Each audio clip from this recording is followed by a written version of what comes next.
Delighted to be here and to talk to you about a subject dear to my heart, which is beauty.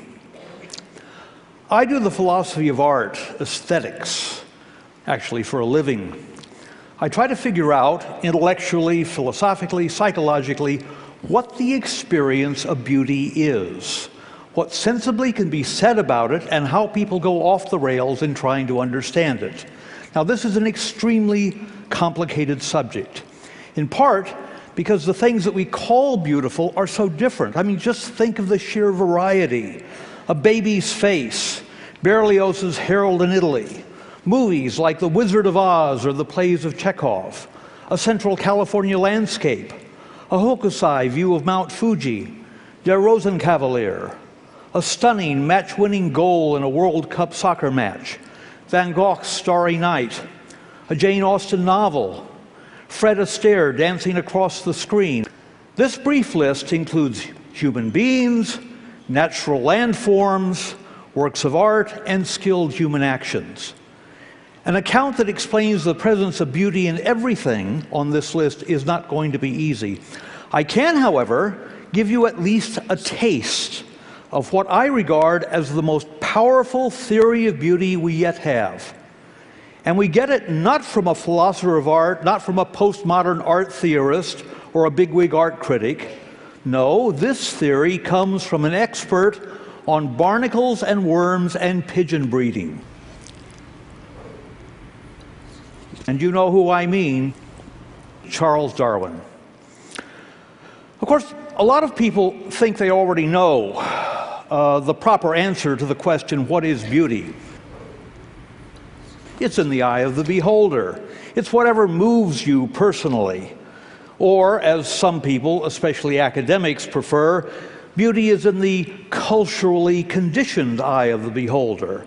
People agree that paintings or movies or music are beautiful because their cultures determine a uniformity of aesthetic taste. Tastes for both natural beauty and for the arts travel across cultures with great ease. Beethoven is adored in Japan. Peruvians love Japanese woodblock prints. Inca sculptures are regarded as treasures in British museums, while Shakespeare is translated into every major language of the earth. Or just think about American jazz or American movies. They go everywhere. There are many differences among the arts, but there are also universal cross-cultural aesthetic pleasures and values. How can we explain this universality? The best answer lies in trying to reconstruct a Darwinian evolutionary history of our artistic and aesthetic tastes. We need to reverse engineer our present artistic tastes and preferences and explain how they came to be engraved in our minds by the actions of both our prehistoric, largely Pleistocene environments where we became fully human, but also by the social situations in which we evolved. This reverse engineering can also enlist help from a human record preserved in prehistory. I mean fossils, cave paintings, and so forth. And it should take into account what we know of the aesthetic interests of isolated hunter-gatherer bands that survived into the 19th and the 20th centuries. Now, I personally have no doubt whatsoever that the experience of beauty, with its emotional intensity and pleasure, belongs to our evolved human psychology. The experience of beauty is one component in a whole series of Darwinian adaptations. Beauty is an adaptive effect which we extend and intensify in the creation and enjoyment of works of art and entertainment. As many of you will know, evolution operates by two main primary mechanisms. The first of these is natural selection, that's random mutation and selective retention, Along with our basic anatomy and physiology, the evolution of the pancreas or the eye or the fingernails, natural selection also explains many basic revulsions, such as the horrid smell of rotting meat, or fears, such as the fear of snakes or standing close to the edge of a cliff. Natural selection also explains pleasures, sexual pleasure, our liking for sweet, fat, and proteins, which in turn explains a lot of popular foods, from ripe fruits through chocolate malts and barbecued ribs. The other great principle of evolution is sexual selection, and it operates very differently. The peacock's magnificent tail is the most famous example of this. It did not evolve for natural survival. In fact, it goes against natural survival. No, the peacock's tail results from the mating choices made by peahens. It's quite a familiar story. It's women who actually push history forward. Darwin himself, by the way, had no doubts that the peacock's tail was beautiful in the eyes of the peahen. He actually used that word. Now, keeping these ideas firmly in mind, we can say that the experience of beauty is one of the ways that evolution has of arousing and sustaining interest or fascination, even obsession, in order to encourage us toward making the most adaptive decisions for survival and reproduction. Beauty is nature's way of acting at a distance, so to speak. I mean, you can't expect to eat an adaptively beneficial landscape, and would hardly do to eat your baby or your lover. So evolution's trick is to make them beautiful, to have them exert a kind of magnetism, to give you the pleasure of simply looking at them. Consider briefly an important source of aesthetic pleasure, the magnetic pull of beautiful landscapes. People in very different cultures all over the world tend to like a particular kind of landscape. A landscape that just happens to be similar to the Pleistocene savannas where we evolved. This landscape shows up today on calendars, on postcards, in the design of golf courses and public parks, and in gold-framed pictures that hang in living rooms from New York to New Zealand. It's a kind of Hudson River School landscape featuring open spaces of low grasses interspersed with copses of trees. The trees, by the way, are often preferred if they fork near the ground. That is to say, if they're trees you could scramble up if you were in a tight fix. The landscape shows the presence of water directly in view, or evidence of water in a bluish distance, indications of animal or bird life, as well as diverse greenery, and finally, get this, a path or a road, perhaps a riverbank or a shoreline, that extends into the distance, almost inviting you to follow it. This landscape type is regarded as beautiful even by people in countries that don't have it. The ideal savanna landscape is one of the clearest examples where human beings everywhere find beauty in similar visual experience. But, someone might argue, that's natural beauty. How about artistic beauty? Isn't that exhaustively cultural? No, I don't think it is. And once again, I'd like to look back to prehistory to say something about it. It is widely assumed that the earliest human artworks are the stupendously skillful cave paintings that we all know from Lascaux and Chauvet. Chauvet caves are about 32,000 years old, along with a few small realistic sculptures of women and animals from the same period.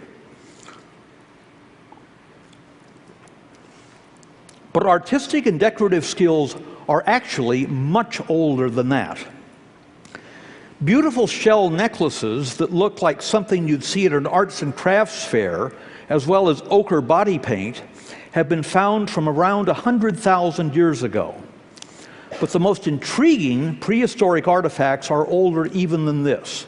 I have in mind the so-called Acheulean hand axes. The oldest stone tools are choppers from the Olduvai Gorge in East Africa. They go back about 2.5 million years. These crude tools were around for thousands of centuries until around 1.4 million years ago, when Homo erectus started shaping single thin stone blades, sometimes rounded ovals, but often in what to our eyes, an arresting symmetrical pointed leaf or teardrop form.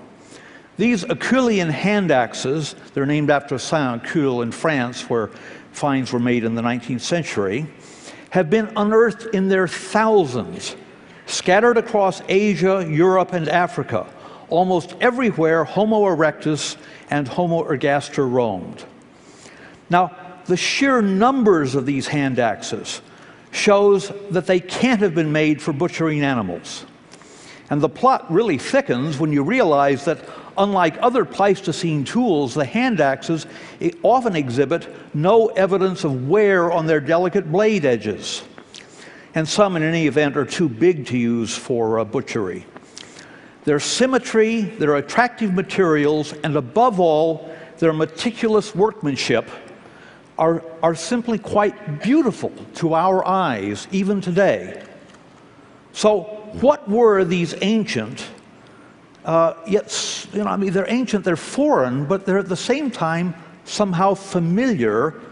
What were these artifacts for? The best available answer is that they were literally the earliest known works of art. Practical tools transformed into captivating aesthetic objects, contemplated both for their elegant shape and their virtuoso craftsmanship. Hand axes mark an evolutionary advance in human history, tools fashioned to function as what Darwinians call fitness signals. That is to say, displays that are performances like the peacock's tail, except that unlike hair and feathers, the hand axes are consciously, cleverly crafted. Competently made hand axes indicated desirable personal qualities: intelligence, fine motor control, planning ability, conscientiousness, and sometimes access to rare materials. Over tens of thousands of generations, such skills increased the status of those who displayed them and gained a reproductive advantage over the less capable. You know, it's an old line, but it has been shown to work. Why don't you come up to my cave so I can show you my hand axes? Except, of course, what's interesting about this is that we can't be sure how that idea was conveyed, because the Homo erectus that made these objects did not have language. It's hard to grasp, but it's an incredible fact. This object was made by a hominid ancestor, Homo erectus or Homo ergaster, between 50 and 100,000 years before language. Stretching over 1 million years, the hand axe tradition is the longest artistic tradition in human and proto-human history. By the end of the hand axe epoch, Homo sapiens, as they were then called finally, were doubtless finding new ways to amuse and amaze each other by, who knows, telling jokes, storytelling, dancing, or hairstyling. Yes, hairstyling, I insist on that. For us moderns, virtuoso technique is used to create imaginary worlds in fiction and in movies, to express intense emotions with music, painting, and dance. But still, one fundamental trait of the ancestral personality persists in our aesthetic cravings: the beauty we find in skilled performances. From Lascaux to the Louvre to Carnegie Hall, human beings have a permanent, innate taste for virtuoso displays in the arts. We find beauty in something done well. So the next time you pass by a jewelry shop window displaying a beautifully cut teardrop-shaped stone, don't be so sure it's just your culture telling you that that sparkling jewel is beautiful. Your distant ancestors loved that shape and found beauty in the skill needed to make it, even before they could put their love into words. Is beauty in the eye of the beholder? No, it's deep in our minds. It's a gift handed down from the intelligent skills and rich emotional lives of our most ancient ancestors.